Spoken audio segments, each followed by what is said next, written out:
नमस्कार दोस्तों, direct indirect की क्लास में आपका बहुत बहुत स्वागत है। तो आज के वीडियो में हम लोग बहुत ही प्यार से पढ़ने वाले हैं। सारी चीज़ें आपको बहुत अच्छे से समझ में आएंगी और हम बिल्कुल भी जल्दबाजी में नहीं हैं और आशा करता हूं कि आप भी जल्दबाजी में ना हो। तो निश्चित रूप से आपका जो समय इसमें लगेगा वो आपका कामयाब होगा। ठीक है, तो देखते हैं इसमें हम लोग क्या पढ़ने वाले हैं। आरबी में ऑब्जेक्ट हो और आरएस का वाक असर्टिव हो तो आरबी का बदलाव किस तरह से होता है देखते हैं। तो अगर आरबी में से दिया है तो वहां पे आपका हो जाएगा टेल। ठीक है, और सेड दिया है तो सेड का बदलाव हो जाएगा टोल्ड में। ठीक है, और क्रिया का अगर आईएनजी फॉर्म यानी कि सेइंग दिया है तो निश्चित रूप से उसका बदलाव टेलिंग में हो जाएगा। ठीक है, और यहाँ आप देख पा रहे हैं लिखा हुआ है सेज, और सेज दिया है तो सेज का बदलाव टेल्स में होगा।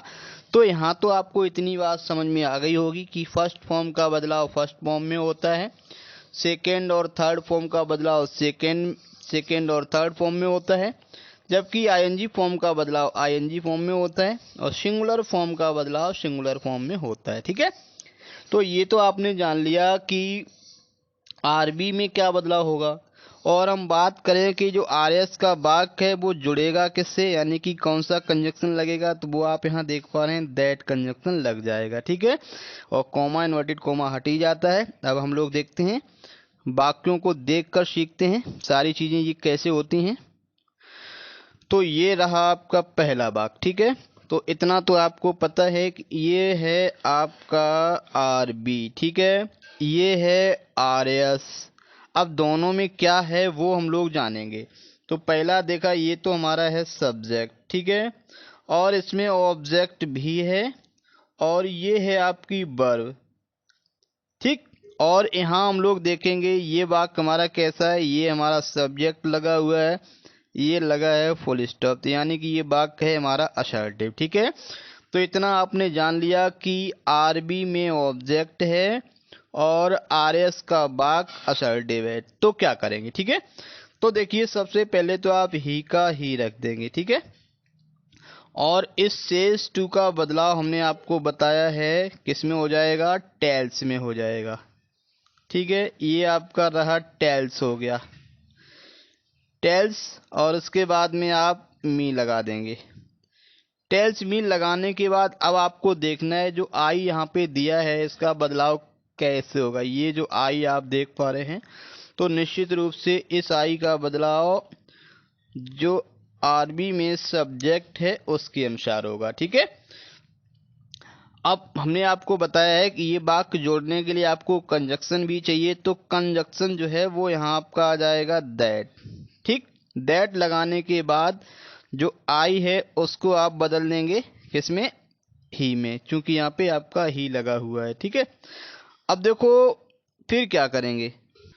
अब देखो टेंस में बदलाव होगा कि नहीं होगा, तो वो हम लोग देखेंगे आर बी का टेंस। यहाँ पे सेज लगा, इसका मतलब ये हमारा प्रेजेंट टेंस है। ठीक है, तो यानी कि प्रेजेंट या फ्यूचर टेंस होने पर हम लोग क्या करते हैं, जो आर एस का है वो टेंस नहीं बदलते हैं। ठीक है, अब देखो आई के साथ हमारा एम लगा हुआ था, जब ही हो गया तो हम लोग यहाँ ही के साथ एज लगा देंगे। ठीक है, ही एज यहाँ हो जाएगा आपका डूइंग का डूइंग रहेगा।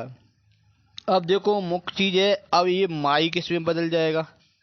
अब देखो यहीं से आप देख सकते हैं कि ये जो आई था, आई का यहाँ पे पजेसिव केस लगा हुआ था माई, अब आई की जगह हो चुका है ही, तो ही का पजेसिव केस यहाँ आपका लग जाएगा हेज। ठीक है, और वर्ग को वर्ग लिख देंगे, तो आई थिंक यहाँ आपको ये बात पूरी तरह से समझ में आ गया होगा। ठीक है, दूसरा वाक्य देखेंगे, यू से टू मी, यहाँ भी आपने देखा ऑब्जेक्ट है। ठीक है, तो ऑब्जेक्ट है, ये से टू आपका बदल जाएगा, और यहाँ भी वाक्य हमारा देख रहे हैं सब्जेक्ट लगा है फुल स्टॉप, ये वाक्य भी हमारा असर्टिव है। तो किस तरह से बदलाव करते हैं वो हमने आपको बता ही दिया। तो इस से टू को आप किस में बदल देंगे, तो यू, और उसके बाद में आप यहाँ लगा देंगे टेल। क्या लगा देंगे, टेल। टेल क्यों लगा दिया, क्योंकि से जो है फर्स्ट फॉर्म है तो हमने टेल का फर्स्ट फॉर्म टेल लगा दिया। ठीक है, अब देखो यहाँ पे आपका मी आ गया। अब ये कॉमा इन्वर्टेड कॉमा यानी कि है, जिसका मतलब दूसरा वाक्य है। तो यहाँ कौन सा कंजक्शन लगेगा वो आपको हमने बता दिया। यहाँ आपका आ जाएगा दैट। ठीक है, सारी चीजें आप जान चुके हैं। दैट के बाद जो आई है वो किसके हिसाब से, यू के हिसाब से। ठीक है, तो यहाँ यू का मतलब यहाँ आपका आई का मतलब यू हो जाएगा। ठीक है, तो आई के साथ ये आपका एम लगा हुआ था, यू के साथ आप समझते हैं आर लगेगा। ठीक है, और टेंस में बदलाव क्यों नहीं होगा आप समझ सकते हैं, क्योंकि ये भी हमारा प्रेजेंट टेंस में है। ठीक है, यू आर डूइंग। अब देखो यहाँ फिर आपका माई आ रहा है, तो माई का बदलाव देखो, आई का पजेसिव लगा था, अब यहाँ आई के जगह यू हो चुका है, तो यू का पजेसिव यहाँ आपका हो जाएगा योर, और उसके बाद में वर्क। ठीक है, तो ऐसा हो नहीं सकता कि आप समझने का प्रयास करें और आपको समझ में ना आए, क्योंकि मैं यहाँ कोई भी चीज छोड़ नहीं रहा हूँ। ठीक है, देखो इसमें she has said to Ravi I am doing my work, वही चीज है।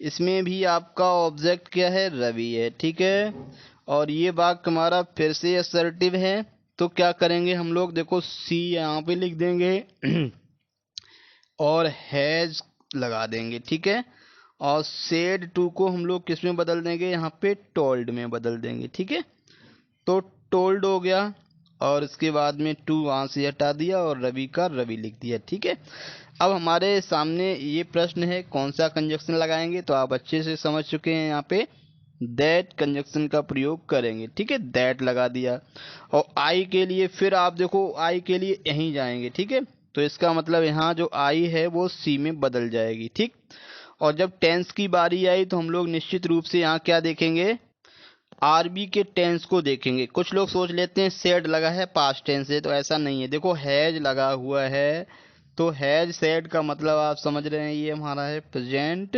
परफेक्ट, तो प्रेजेंट में ही है। हमने आपको बताया है कि प्रेजेंट टेंस होने का मतलब यही नहीं होता है कि प्रेजेंट इंडेफिनिट, किसी भी पार्ट में वो हो सकता है। ठीक है, तो यहाँ पे आपने देखा दैट के बाद इसके हिसाब से तो आपने सी लगा दिया। अब उसके बाद में यहाँ पे आई के साथ एम लगा था, और सी के साथ यहाँ आपका हो जाएगा इज। ठीक है, डूइंग, आई का वहाँ माई हुआ था, तो आई का स्थान आपका देख रहे हैं किसने ले लिया है, सी ने। सी का यहाँ पजेसिव केस क्या हो जाएगा, हर। ठीक है, और हर के बाद में यहाँ आप लगा देंगे वर्क, फुल स्टॉप लगा देंगे। इसमें देखने का प्रयास करेंगे, वही हमने चीज बताई थी आपको, they are saying to me, इसमें भी ऑब्जेक्ट है, तो आप क्या कर देंगे, सबसे पहले तो आप दे लगा देंगे। ठीक है, और दे आर, और सेइंग को ये चूंकि आईएनजी फॉर्म में है सेइंग, तो इसको हम लोग बदल देंगे टेलिंग में। किस में बदल देंगे, टेलिंग में। तो टेलिंग में बदलने के बाद क्या कर देंगे, हिम लिख देंगे, यानी कि टू को भी रिमूव कर देंगे, हटा देंगे, और इसकी जगह पे कॉमा इन्वर्टेड कॉमा की जगह, यानी कि दूसरा वाक्य हमारा जब शुरू जुड़ रहा है तो वो आपका दैट कंजक्शन से जुड़ जाएगा, इतना आप समझ चुके हैं। और ये देखो बी फर्स्ट पर्सन है तो सब्जेक्ट के पास जाएगा, तो यहाँ बी की जगह आपका हो जाएगा दे। ठीक है, टेंस इसमें भी नहीं बदलेगा क्योंकि आर चेंज है, आर का मतलब ये आपका प्रेजेंट टेंस में है। ठीक है, तो यानी कि दे के साथ भी आपका हैव लगा रहेगा, क्योंकि दे हमारा बहुवचन है, तो दे हैव डन। ठीक है, लेकिन यहाँ हमने आपको बताया है पर्सन में चेंज हो जाएगा। अवर है, देखो बी का यहाँ पे अवर हुआ है, तो यहाँ पे जब दे हो चुका है तो दे का निश्चित रूप से यहाँ क्या हो जाएगा, दियर। ठीक है, दियर, और लास्ट में आप वर्क लगा देंगे, वर्क लगाने के बाद फुल स्टॉप भी लगा देंगे। एक बात और यहाँ हम देखेंगे।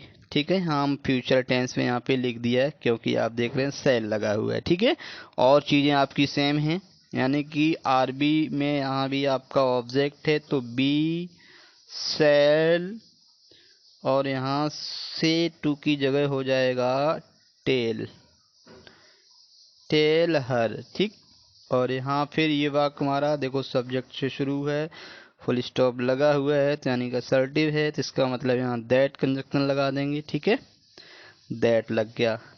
अब जॉन थर्ड पर्सन है तो कोई चेंज इसमें नहीं होगा। ठीक है, जॉन का आप जॉन लिख देंगे।